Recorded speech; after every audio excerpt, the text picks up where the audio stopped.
glaube, ich freue mich, die Frage zu stellen. I see a bad one rising. Nein, nur weil es einfach meinem Inneren gut tun wird. Auf was bist du besonders stolz an mir? Es macht mich sehr, sehr stolz, wie du deinen Glauben lebst und wie du durchziehst, wie du kämpfst und eben immer noch die Kraft und die Liebe hast für andere Menschen, dass du aus deinen Erfahrungen, die schwer sind und die nicht einfach waren, dass du weitergeben kannst.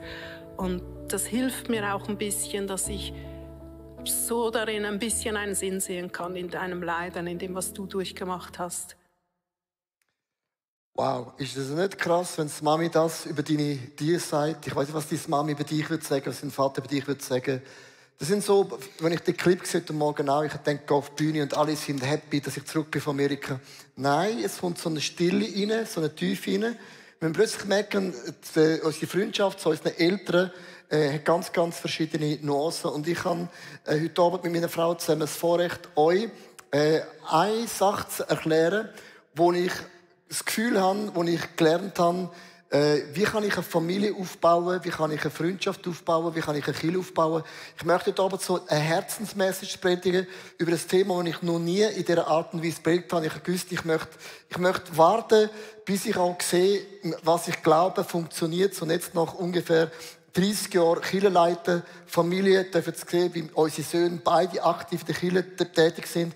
Meine Frau noch immer aufblüht, also sie wird nicht grösser, aber sie blüht auf.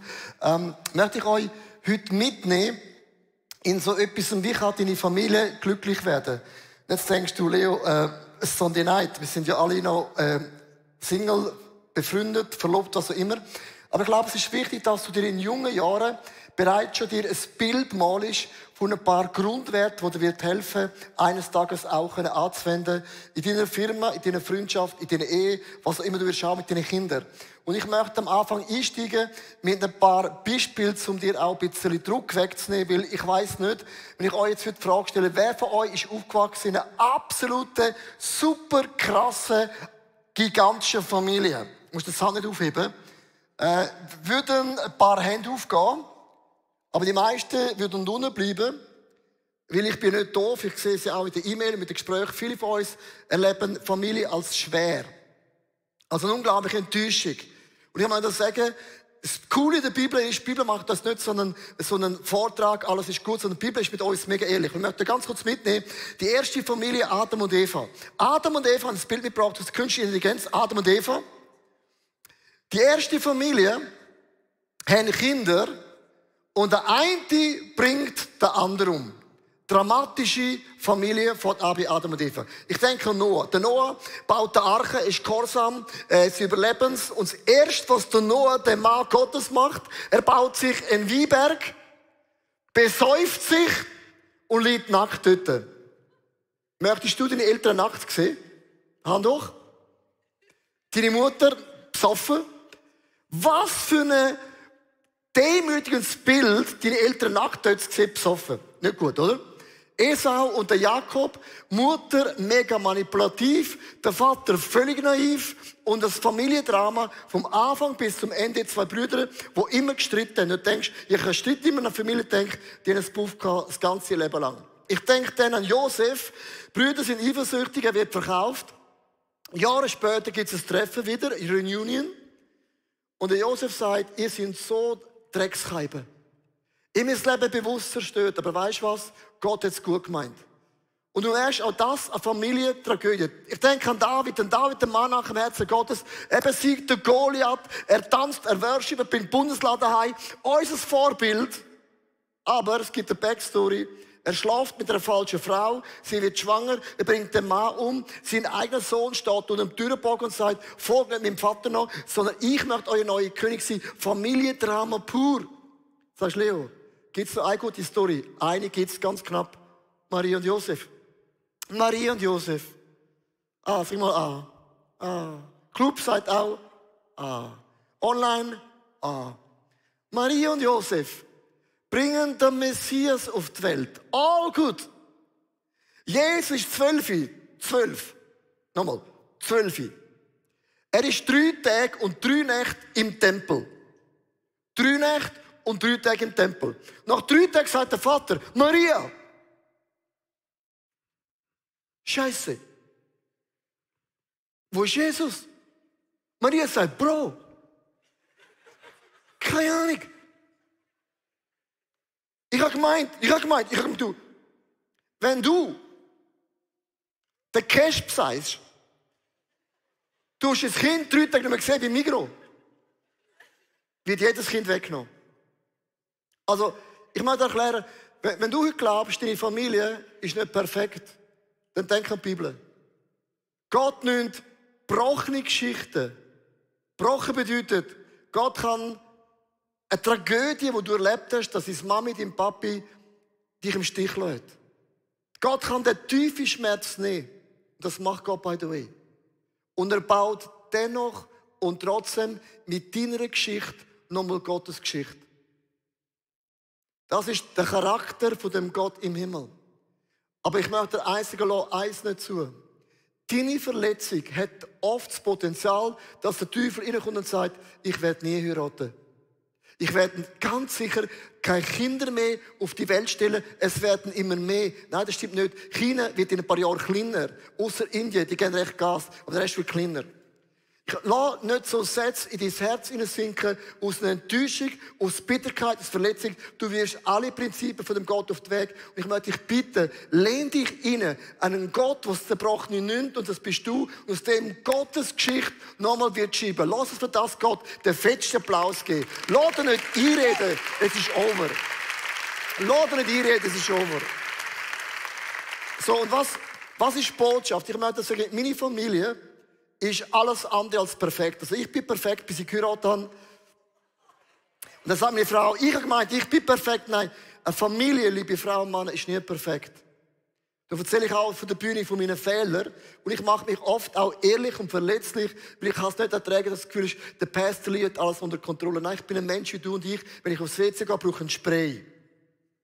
Mit anderen Worten, wir sind mit alle unterwegs. Und ich möchte eins sagen, der Glaube ist, du bist unterwegs mit Jesus, mit dem Heiligen Geist, und du gibst das Beste rein. Es gibt ein Prinzip, das ich euch malen möchte. Ich möchte das vorlesen. Es gibt einen Bibeltext, wir werden drin bleiben. Du kannst deine Bibel aufschließen in Sprüche 24, Vers 3. Und in dem Bibeltext gibt es 2 Wörter, die ich heute mit meiner Frau zusammen rausnehmen will.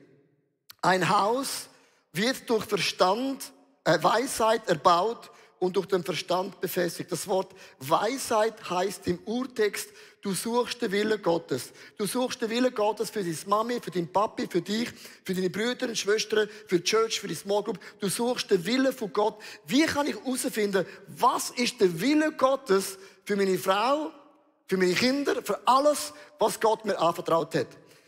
Ich habe das aufgeschrieben mit dem Wort, es baut auf Bedürfnis aus. Bedürfnis. Tu das Wort unterstreichen. Bedürfnis.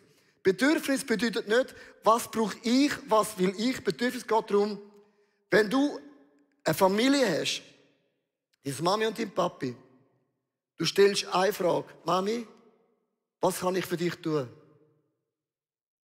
Was brauchst du von mir? Gibt es etwas, das dich nervt an mir? Nur eine Sache. Und nicht, es stimmt für mich nicht. Es fühlt sich nicht gut an, sondern wir sind gesegnet, um ein Segen zu sein. Und die Welt sagt dir heute, gang nach deinen Gefühlen.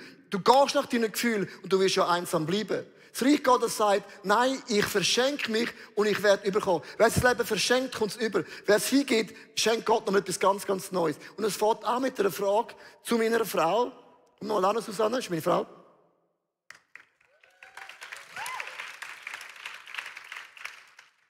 Du musst gut hören. Was brauchst du? Und ich höre. Was kann ich für dich tun? Gibt es etwas, das dich an mir stört? Nein, danke, habe ich gewusst. Nicht. Und du hörst. Ich habe meine Schwester vor ein paar Jahren gefragt, die wohnt in Italien, habe meine Schwester gefragt, Bettina, was brauchst du? Sagt sie, Geld. Habe ich nicht erwartet. Habe ich gesagt, okay, wie viel? Und dann haben meine Augen sind so groß gewesen. Ich habe gesagt, wer kann das bezahlen? Und Gott hat gesagt, du. Und wir haben unsere Finanzen zusammengekratzt und wir haben meiner Schwester in Italien Geld gegeben, weil sie gesagt hat, ich brauche Hilfe. Das ist das Reich von Gott, baut auf. So ist eine Familie, du fragst, was brauchst du, was kann ich für dich machen? Du merkst plötzlich, es wird intensiv und mega, mega dramatisch. Im Alten Testament hat man so Zelte gehabt, das ist ein Beduinenzelt und das steht für dein Leben. Wenn du jetzt Single bist, du hast so ein Leben, du hast gerne so deine Strukturen, dein Instagram und TikTok und alles ist genauso aufgebaut, wie du willst. Du liebst Farben, Geschmäcker, du baust es ein. Und dann suchst du Freunde oder Frauen und sagst, komm in meine Wohnung. Tack, da ist sie, geht rein, oder? So, sie ist jetzt in meinem Bubble drin. Kennst du das, mein Bubble? Und wir haben Freunde so lange gern, wie die Freunde genau sich so verhalten, wie es in mein Zelt reinpasst. Und denk mal dran, Social Media ist genauso aufgepasst. Social Media heisst me. Social Media, du bist der Kunde. Der Kunde weiss, was du liebst, was du gerne hast. Und jeden Tag kommt genau das, was du cool findest. Und wenn du es nicht cool machst, so, swipe weg. Du kannst deine Mutter nicht swipen. Du kannst den Vater nicht swipen. Du kannst deine Freunde vielleicht swipen, aber nicht deine Frau und nicht deine Kinder. Und das Swipen, liebe Freunde, macht Gott bei dir auch nicht. Oh, keine Lust auf dich, swipe. Das Problem ist, nimm das als Bild, wenn du deine Freunde in das Bild drückst, wo du als richtig empfindest, hat das Beduinenzelt eben einen zweiten Ausgang und sie wird ausbrechen. Und geht weg. Du sagst, wieso verliere ich immer meine Freundschaften? Logisch. Dein Zelt ist ein bisschen zu babbelig. Und es gibt ein ganz einfaches Beispiel. Das Beduinenzelt, achte mal, es gibt einen Eingang da, aber man kann es vorne aufmachen. Und man macht das Zelt auf und es bedeutet, du musst Raum schaffen in deinem Leben. Es gibt mehr als nur das, was du cool findest. Und man baut das Haus dann an, man kann die Stühle rausnehmen, ich kann den Teppich lupfen und das ist ein mega wichtiges Bild. Und das bedeutet, dass wir loslassen von dem, was nur ich gut finde. Also wenn du sagst, für mich stimmt es nicht, es fühlt sich nicht gut an, dann wirst du das Leben lang einsam bleiben und allein bleiben. Wenn du willst, eine Partnerschaft haben im Leben, dann musst du lernen, loslassen und mit dem Unvollkommenen vom Gegenüber anfangen leben. Und das tönt einfacher, dass es ist und du öffnest dein Haus für ganz, ganz viele Sachen. Ich möchte den ersten Gedanken, da kannst du aufschreiben, du musst anfangen in Bedürfnis denken. In Bedürfnis denken heisst, wenn du Freunde hast, in deinem Leben eine Small Group hast, ich habe schon am Anfang gesagt, stell die Frage an einen Small Group Leiter, Leiterin, was kann ich für dich tun? Gibt es etwas, was du von mir erwartest? Weil man oft das Gefühl, das Gegenüber muss doch wissen, was ich will, muss doch wissen, was ich denke, muss doch wissen, was ich fühle. Du bist prophetisch und begabt, aber nicht bei jeder Person. Sondern du kannst fragen, was brauchst du von mir? Nicht, was brauche ich, sondern was kann ich für dich tun? Ich möchte ein ganz kurzes Bild erklären, was das bedeutet, dass du merkst, es tönt einfacher, dass es ist und du brauchst den Heiligen Geist für das. Und zwar, unsere Familie besteht aus meiner Frau, mir, unseren 2 Söhnen, gibt 4. Also eine Frau, 3 Männer. Männer, happy, die Frau ist immer nicht im der Mehrzahl. Haben Sie das Bild? Mach mal Ferien mit deiner Familie. Dass alle happy sind. Der Vater sagt, komm, wir gehen nach Österreich. Und du denkst, Österreich?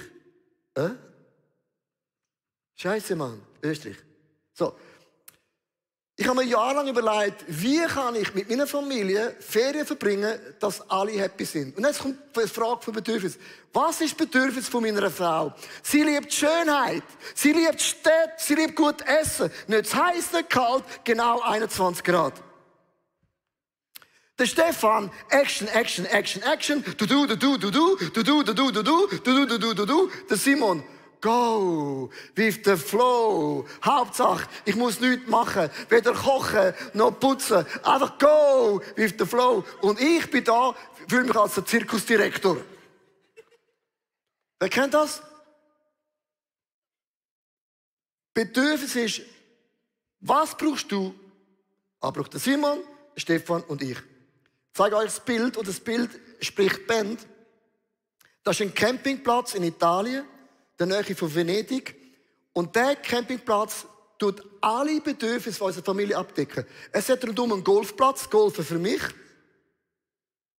Es hat nicht einen Pool, es hat Pools für jedes Kind, eins zum Reinschiessen. Meine Frau kann einen Ausflug machen nach Venedig, Gaorle. Und ich kann Pizza essen und Wein trinken. Alle sind happy. Leute sagen mir, wieso bist du immer da in die Ferien gegangen? Ich sage, ganz einfach. Weil jede Person der Familie kommt zu ihren Bedürfnissen. Und die meisten von uns machen nicht mehr Ferien mit den Eltern, weil die Eltern ihr Programm durchdrücken, ohne dich zu fragen, was bräuchtest du, dass du noch immer mit uns in die Ferien kommst. Stimmt so, dein Recht? Sondern fang an, das umkehren und frag, was brauchst du in der Ferien? Was brauchst du in der Small Group? Was brauchst du in der Familie? Und diese Frage ist mega aufwendig und mega anspruchsvoll. Das Zweite, was ich euch mitgeben möchte, ist, wir müssen anfangen, Bedürfnis umarmen. Und jetzt gibt es das Problem. Wenn du eine Freundschaft hast, du hast eine Freundin oder ein paar Freundinnen, nehmen wir es mal als Beispiel, ein paar Freundinnen. Am Anfang ist alles so begeistert, wie der Frühling. Es blüht, es geht rauf, dann kommt der Sommer. Im Sommer entsteht im Weinberg nichts. Es wächst nach innen, aber nicht nach außen. Im Herbst kannst du ernten. Zeichen, Wunder, mega cool. Und dann kommt der scheiß Winter. Im Winter, im Weinberg, ist alles tot. Was machst du, wenn deine Freunde, Freundinnen in dein Leben hineinkommen und sie werden plötzlich lehm, langweilig, kein Pfupf mehr? Kennst du das? Sie machen nichts mehr. Geht nur mi. Und die eine hat plötzlich einen Freund und hat keine Zeit mehr für dich. Wer kennt das? Verschiedene Seasons. Seasons sind anstrengend und sie gehören zum Leben. Susanne, wieso gehört es zum Leben? Wieso? Was? Wieso? Genau, die Natur lehrt uns das. Wir sind in Jahreszeiten unterwegs. Und lass uns mal so ein bisschen am Beispiel von der Weihnacht durchgehen, was für verschiedene Seasons du und ich, wir alle erleben. Ich weiss nicht, wie du Familienweihnacht erlebt hast, wo du als Kind warst. Für mich war das eine wunderschöne, romantische Zeit gewesen. Meine Eltern haben amigs meine beiden Grosseltern eingeladen. Friede, Freude, Eierkuchen. Es hat einfach mega gepasst. Das war die Erinnerung an eine romantische Weihnacht, die ich hatte. Irgendwann sind wir alle älter und grösser geworden. Ich habe den Leo kennengelernt. Beim Leo hat es noch 4 andere Geschwister gehabt. Die Weihnachtssaison ist anders geworden. Man hat einmal da gefeiert, man hat einmal dort gefeiert, in seiner Familie. Ist immer so ein Family Camp hat sozusagen stattgefunden zwischen Weihnachten und Neujahr. Mega cool. Jeder von diesen 5 hat den Partner mitgebracht in die kleine Wohnung von ihren Eltern. Also jedes Kind hat nicht mal ein Zimmer gehabt und jedes von diesen Kindern hat nachher das Zimmer mit der Familie gefüllt.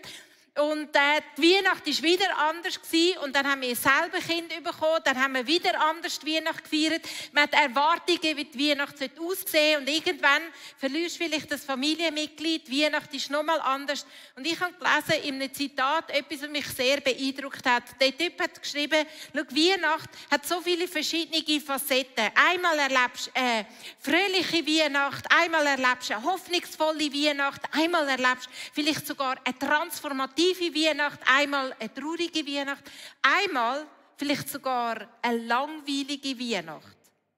Aber sie kommt immer und immer wieder.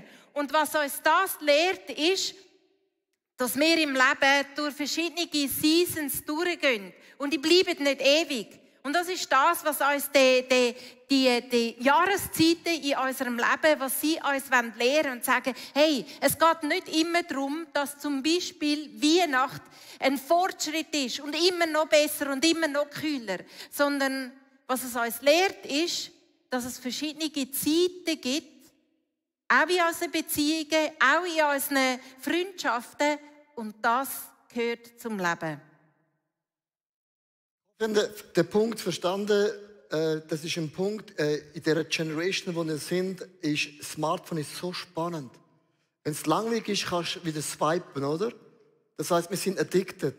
Und wir sind uns nicht mehr gewöhnt, dass etwas mal langweilig sein kann. Man sagt, Kreativität und Innovation steht im Moment, wo es langweilig ist. Und wenn du das nicht zulässt, hat der Heilige Geist schon gar keinen Platz, weil du bist zugespammt von 1000 Sachen. Und ich möchte sagen, wenn du durch eine Phase durchgehst in deinem Leben auch mit Jesus, und es ist nicht prickelnd, ist nicht, dass Jesus ist schlimm geworden. Es ist einfach im Leben, es gehört dazu.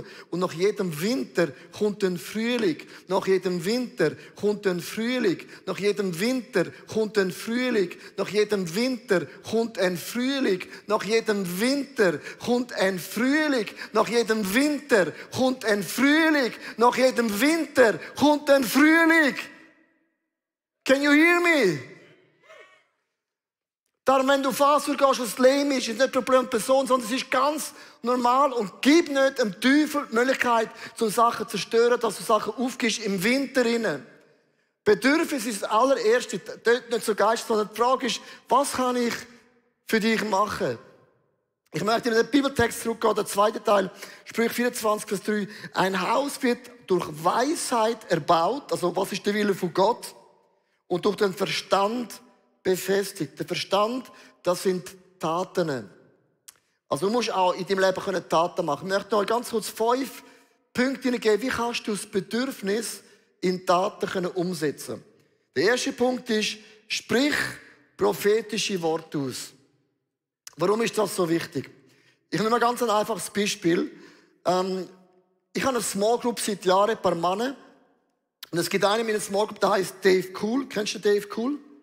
Kommt in meine Small Group, by the way, meine Small Group, seit Jahren schon. Was wir nicht wissen, der Dave, wenn wir diskutieren über Gott und die Welt, der Dave hat so krasse theologische Ansichten. Unglaublich, der ist so eine Tiefe, ich kenne niemanden, der so eine Reinheit hat wie der Dave. Wirklich, das ist gewaltig. Also, der kann keinen Flügel landen, die muss wieder weggehen. Der Dave erzählt vor ein paar Monaten, dass er das Gefühl hat, er muss ein Buch schreiben. Gut, wenn er es nicht macht, macht ChatGPT. Er erzählt das. Und jetzt kann man sagen, Dave, komm, schreib das Buch, mega cool, come on, you can do it, ink it, link it, you can do it. Manchmal dann das motivieren, und es ist gerne Gott. Und das prophetische Wort bedeutet, dass ich sage, Dave, ich glaube, es ist Zeit, dass du das Buch schreibst. Und ich sage dir, warum ich glaube, dass du das Buch schreiben musst. Und du musst wissen, ein Schweizer, der ein Buch schreibt, ist ganz schön schwierig. Das Gefühl, ich wird reich und stolz und arrogant und unterschreiben und verkaufen, bla bla bla. In Amerika ist das gar kein Thema. Ich sage, Dave, Gott hat dir Nuggets gegeben, wo viele Frauen und Männer hören können. Und ohne deine Geschichte werden Mann und Frauen den Glauben an Gott verlassen und sie brauchen deine Stimme. Das ist ein prophetisches Wort, mehr als einfach, komm, schreib das Buch, werde erfolgreich, werde Number One. Das ist nicht das Wort von Gott, sondern ich habe im Ausspruch, Dave, deine Geschichte mit Leuten hören. Da habe ich den Dave gefragt, Dave, ich habe gefragt, wie promotest du dein Buch? Sagt er, ja, durch meine Insta-Kanäle. Dave, ich möchte, dass du eine Predigt haltest über das Kapitel von deinem Buch. Auf dieser Bühne. Und ich will, dass du das Buch ansagst und verkaufst es und unterschreibst. Und sagt er, warum? Sagt Dave, weil ich glaube, dass durch deine Geschichte Gott will Menschen segnen, die ich nicht erreiche. Verstehst du das Beispiel, das ich bringe? Es ist mehr als einfach, schreib das Buch, lese es, machen alle anderen auch. Sondern nein, ich habe ganz konkret prophetisch ausgesprochen, was er muss hören. Wieso habe ich ihm das gesagt? Ich habe dir eins sagen, wenn du ein Buch schreibst, liest das deine Familie. Und deine Familie ist der härteste Kritiker. Und ein gewisser Dave braucht eine göttliche Perspektive, warum es wichtig ist, das zu schreiben. Ich möchte sagen, deine Freunde, deine Gespänli, die mit dir am Tisch hocken, brauchen die Sicht Gottes über dein Leben und du bist Sprachrohr. Verstehst du, was ich meine? Das ist eines der grössten Bedürfnisse, die es gibt. Schenkt dir Dave sein Buch, er wird es dann unterschreiben. Genau, weil ich bin zu faul, um es zurückzubringen. Darum hast du es. Verstehen das? Zweitens, involvier und übertrage Verantwortung. Das ist auch ein mega wichtiger Punkt. Ich erkläre auch ein Beispiel, ganz, ganz praktisch. Ich habe vor vielen Jahren eine Small Group geleitet mit etwa 30 Leuten, oder? 30 Leute. Und dann die einen bringen immer Essen mit und die einen essen immer, oder? Kennst du das? Dann habe ich gesagt, hey Jungs und Mädels, es geht nicht. Ihr alle müsst etwas mitbringen. Und die schon Essen gebracht haben, bringen nächstes Mal noch mehr mit. Die fühlen sich total angesprochen, ein Appellohr. Und die dann nichts mitgebracht haben, sagen, ja, aber Leo, es hat letztes Mal noch mehr Essen gehabt, also muss ich nichts mitbringen. Und oft nervt man sich, dass die einen geben immer alles, kennst du das? Und die einen machen nichts. Sie sind mega Schmarotzer. Schmarotzer zu tun mit dem System. Dann gesagt, Jungs und Mädels, für einen Schmarotzer ist nicht mein Wert. Ich werde keinen Schmarotzer bedienen. Ich bin so angeschaut, was meinst du mit dem? Ich habe gesagt, Schmarotzer haben in meinem Leben keine Plattform. Was meinst du mit dem? Das ist ganz einfach. Aber jetzt machen wir es so. Jeder von euch ist für einen Abend verantwortlich. Dann du, dann du, dann du, dann du, dann du, dann du, dann du, dann du, dann du. Ihr müsst einkaufen, kochen, alles zahlen und alles putzen und glitten. Wenn ich das gesagt habe, ist die Hälfte gegangen von den Leuten aus der Small Group. Weißt du was? Praise the Lord, Halleluja. So Leute möchte ich nicht in meinem Leben haben. Jetzt musst du gut zulassen. Ich habe nicht ein hartes Herz. Aber Schmarotzer haben im Reich Gottes keinen Millimeter Platz. Das Reich Gottes ist aufgebaut. Gott hat seinen eigenen Sohn gegeben, das Beste für dich, damit du das, was du hast, an andere Frauen und Männer kannst verschenken. Wenn du bei deinen Freundinnen sagst, du machst nie etwas, dann ändere das System. Dann ändere das System, dass jede Person einmal muss etwas organisieren muss. Und du merkst, wenn du etwas organisieren musst, merkst du plötzlich, oh, es ist gar nicht so einfach.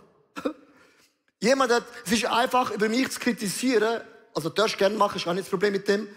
Aber an dem Tag, wo du eine Kirche leitest, merkst du plötzlich, es ist gar nicht so einfach. Wenn du anfängst, eine Kleingruppe zu leiten, merkst du plötzlich, Menschen sind unglaublich anspruchsvoll. Aha, sind schon immer gewesen. Welcome to reality.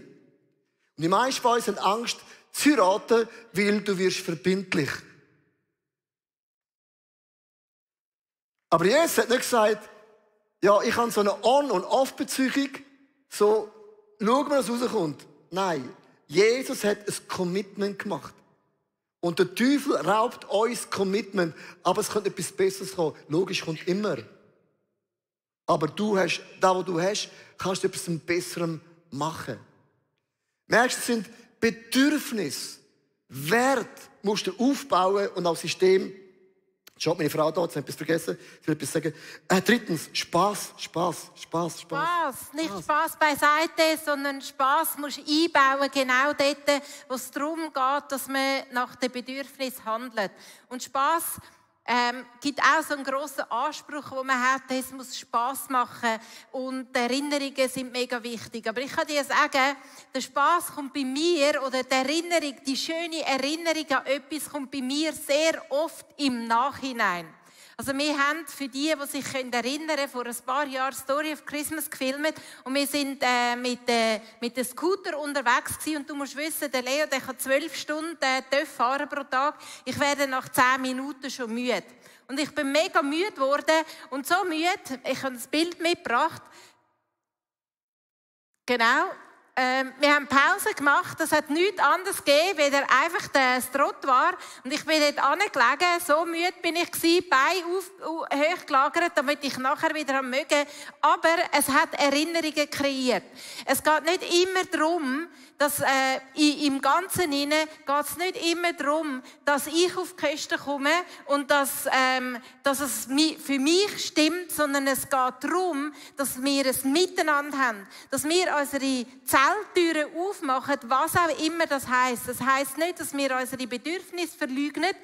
Ich habe gesagt, ich kann nicht mehr fahren, ich brauche jetzt eine Pause und das ist nachher im Endeffekt ein Erlebnis und eine Erinnerung, die wir nicht mehr vergessen. Aber genau aus dem Grund, wenn man etwas wagt und sich aufmacht für die Gemeinschaft und sich aufmacht, auch miteinander unterwegs sein und aufeinander zugehen und über das, was eigentlich für mich stimmen würde, rausgehen, dann gibt es Erlebnis und man kann Spass mit drin einbauen, selbst wenn es erst im Nachhinein Spass gemacht hat. Ein wichtiger Punkt, weil bei uns Christen ist oft so, entweder bist du voll geistlich, dann machst du keinen Spass, oder bist voll Spass und es ist nicht geistlich. Es gehört beides zusammen. Du kannst vom Ross von beiden Seiten runterfliegen und beides ist Kacke. Ich bleibe vom Ross und sage, Kirche und Gott, an Gott glauben und alles zusammen macht mega Spass. Ich habe ein paar Freunde und ich habe gesagt, ich möchte etwas machen, ich habe nie gemacht, ich möchte 4 Tage so lange fahren und nicht duschen. Das kann ich nur machen, wenn meine Frau nicht dabei ist. Bis meine Beine schwarz sind. Und ich habe das Foto mitgenommen, nicht gefiltert. Das ist Ruhes von der Straße von Sardinien. Und ich denke nicht an Sardinien, an den schönen Strand, ich denke an meine wunderbaren Beine in Sardinien. Und ich möchte sagen, kreier mit deinen Eltern, kreier mit deinen Freunden Memories, die man nie mehr wegnehmen kann. Der 4. Gedanke, lebe Sporn andere an, für Jesus erweckt zu leben. Motivier deine Freunde. Motivier deine Mami, deinen Papi. Motivier deine Leute, erweckt zu leben. Was meine ich mit dem? Ich möchte ganz kurz euch erklären, was ich gesehen habe bei uns im ICF. Ich sehe, dass viele junge Leute kommen in die Kirche. Du bist gläubig aufgewachsen, hast im Glauben abgehängt, bist in einer anderen Kirche gewesen, hast im ICF den Fuß gefangen und bist wieder on fire. Ich könnte heute euch fragen, es würden viele Hände auf die Kirche gehen. Das ist mega krass und ich bin mega dankbar, dass es Gott macht. Jetzt gibt es eine Challenge, die ich euch challengen möchte. Gang heim und erweck deinen Vater wieder. Gang heim. Erweckt deine Mami wieder. Was ich gesehen habe in den letzten paar Jahren, dass viele vom Sunday Night sind heimgegangen und gesagt, Mami, ich gehe wieder für Jesus. Ich habe es am Glauben abgehängt, es tut mir mega leid für die letzten paar Jahre, ich habe Scheiße gemacht, aber ich gehe voll für Jesus. Und viele von euch werden zu einem Feuer werden, wo deine Familie wieder anzündet für Jesus. Es sind Botschafter und Botschafterinnen. Und viele Leute kommen am Sonntagmorgen und sagen, ja, ich bin eigentlich nicht da im ICF, sondern ich bin da, weil mein Sohn gesagt hat, ich muss kommen. Meistens ihre Entschuldigung, oder? It's no problem. Erweckt dein Umfeld wieder für Jesus. Und es ist gar nicht so schwierig. Weil deine Story, dass du bist zerbrochen gewesen. Du hast Jesus gefunden. Er hat dir deine Sünden vergeben. Du hast einen Neuanfang. Diese Story hat so eine gewaltige Power. Wie habe ich meine Kinder über den Glauben an Jesus geteacht? Weißt du wie? Der Glaube an Gott macht Spass. Ich habe ihnen erzählt, dass wir Geld gespendet haben. Die Bibel sagt, die rechte Hand darf uns, dass die linke Hand geht. Den Bibeltext haben wir oft falsch verstanden. Ich habe meinen Kindern gezeigt, was für Geld ich spende. Erklärt, warum. Ich habe gesagt, was für Wunder Gott gemacht. Ich habe meinen Kindern gesagt, wir haben angefangen in Albisrieden, in einer ganz kleinen 60 Quadratmeter Wohnung, haben sogar noch WG gehabt. Dort haben wir gestartet, ohne Finanzen, ohne einen Lohn, ohne nichts. Und Jahre später wohnen wir in einer krassen Wohnung. Und sie fragen, warum? Sie sagen, Jungs, gute Frage. Gott hat Wunder an Wunder, an Wunder, an Wunder, an Wunder, an Wunder, an Wunder, an Wunder, an Wunder verbracht. Und Gott wird noch mehr Wunder verbringen. Weißt du wieso?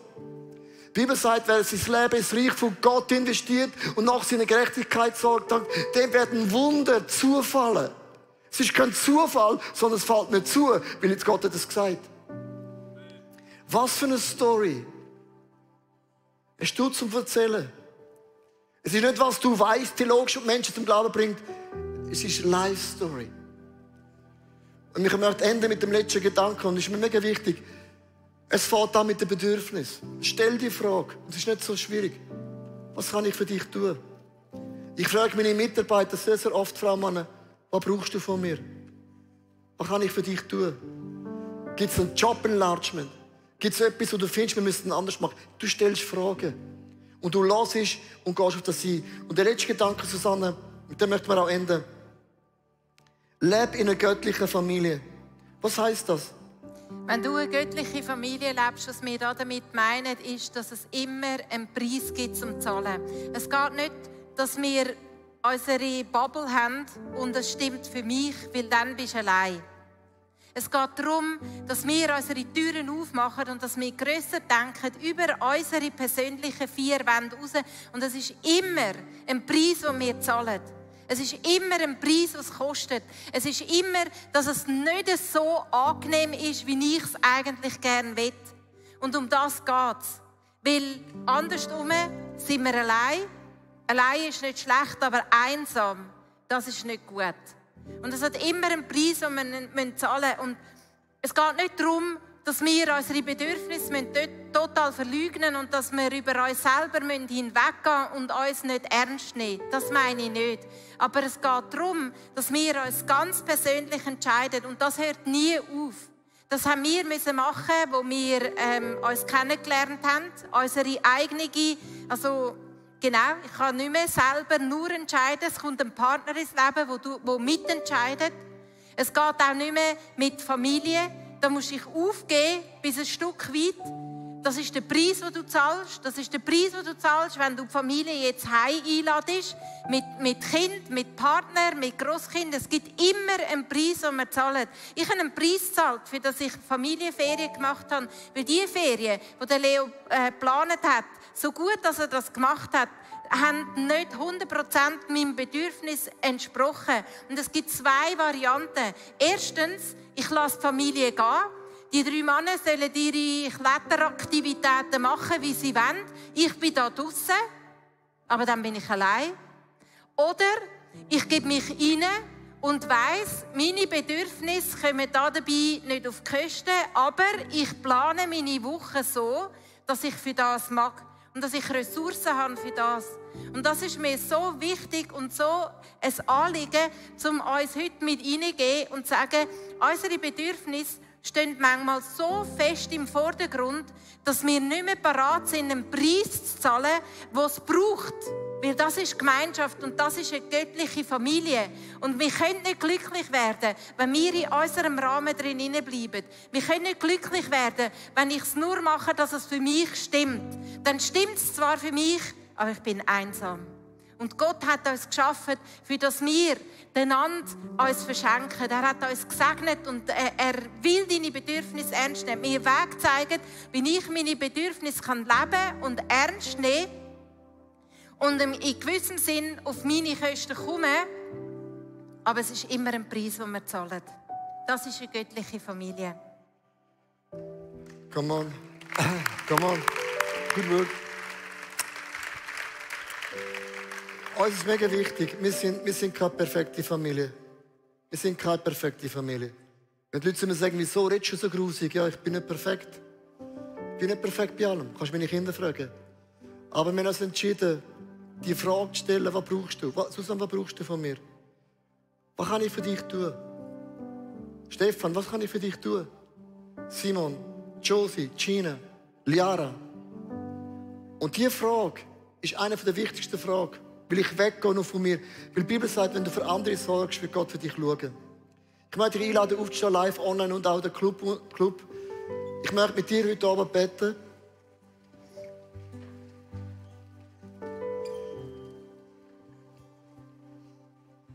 Ich habe noch nie über das Thema geredet. Das ist das erste Mal in meinem ganzen Leben über das Thema. Ich habe noch nie über das geredet. Du kannst lernen über Kindererziehung, aber Bedürfnis ist ein anderes Level. Und es ist viel komplexer, es ist so dynamisch. Vielleicht hast du in deinem Leben eine Entscheidung getroffen aufgrund von deiner Familiensituation, Familie, dann. Freundschaften, dann. Und ich möchte es mit Abend unsere Herzen Jesus anheben. Jesus, da stehen wir mit unserer Geschichte. Du hast mich in eine Familie hineingeboren, die ich nicht aussuchen konnte. Und ich hätte mir manchmal gewisse Sachen mir anders vorgestellt, dass ich das erlebe.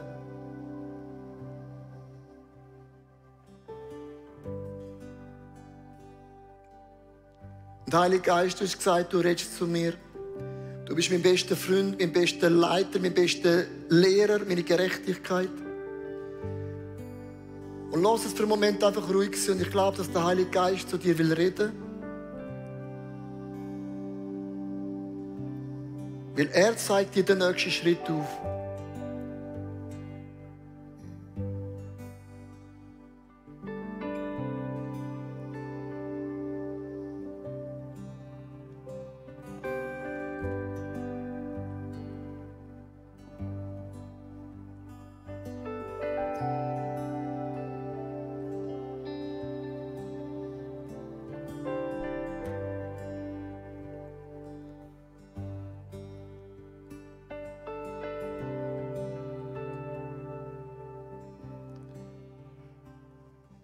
Und wenn wir jetzt so beten, ich habe das wie ein Bild gesehen und ich habe am Anfang gedacht, ja gut, das ist ja völlig logisch, aber ich möchte das Bild euch einfach sagen, du kannst es so nehmen.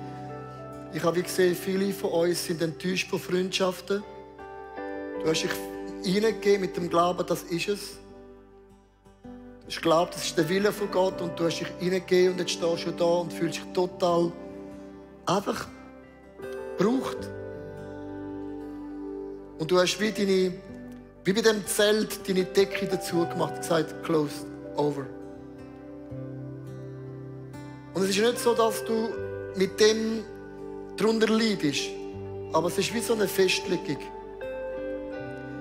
Und ich sehe heute Abend wirklich prophetisch, dass Gott den Vorhang öffnet für dich. Und Und zwar ist, öffne dich wieder. Und dann habe ich gedacht, ja gut, das ist ja logisch, aber das habe ich vorher predigt.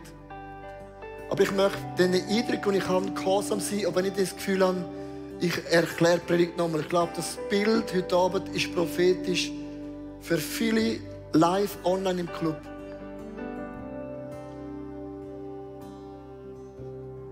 Und das bedeutet, du leihst deinen Schmerz auf den Altar. Du sagst, Jesus, da bin ich zerbrochen, missbraucht, verraten, weggeworfen, in den Stich gelassen worden, rausgemobbt, nicht mehr beachtet, abgestempelt, aufs Alteis geworfen.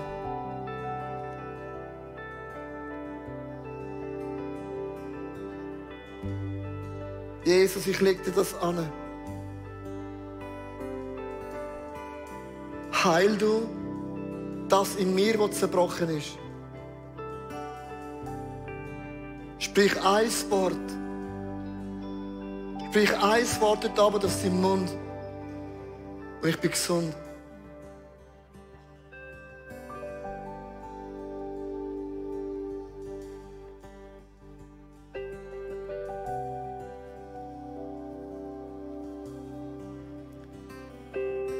Es gibt so prophetische Worte, die Gott spricht, und es ist mega wichtig, schreib das auf in dein Tagebuch.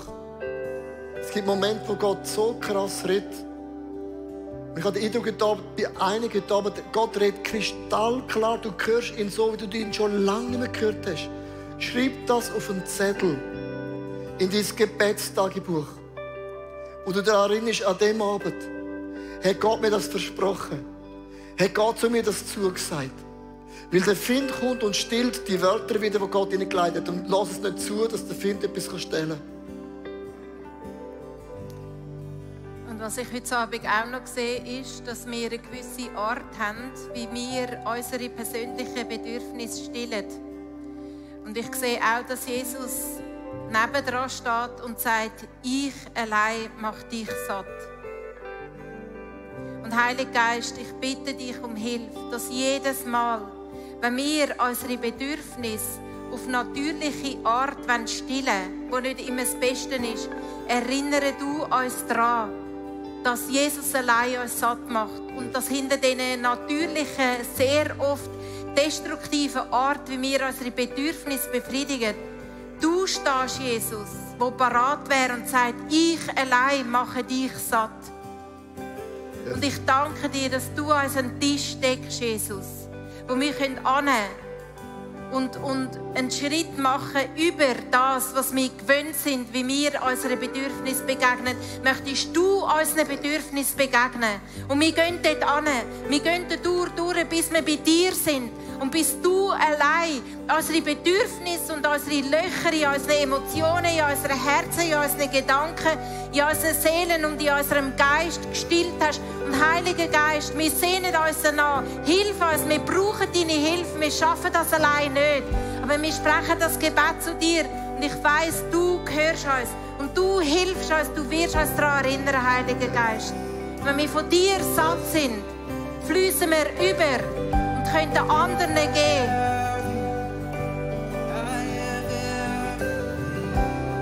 Ich hoffe, die Message hat dich ermutigt und dir weitergeholfen, wo du stehst in deinem Alltag. Ich möchte dich ermutigen, wenn Gott zu dir geredet hat und wenn du das Gefühl hast, Gott macht etwas fest im Herz, schreib das noch auf, weil wir vergessen immer wieder so schnell, was Gott zu uns redet.